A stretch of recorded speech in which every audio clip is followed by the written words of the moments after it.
আমার মনে হয় পৃথিবীতে এমন কোনো মানুষ নেই যে যারা ঘুরতে পছন্দ করেন না। যখন খুবই মন খারাপ থাকে তখন একটু ঘুরতে বেরোলে মনটা ভীষণ ভালো হয়ে যায়।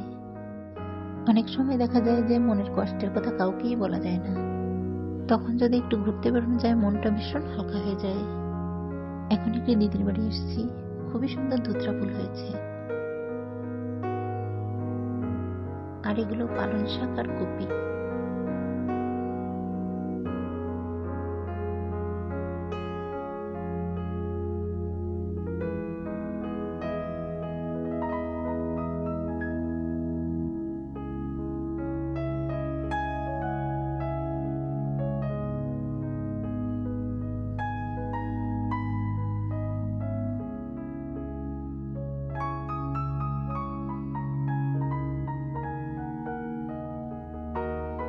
এখানে প্রচুর রোদ পড়ে, তাই যাই লাগানো হোক না কেন ভীষণ সুন্দর হয়।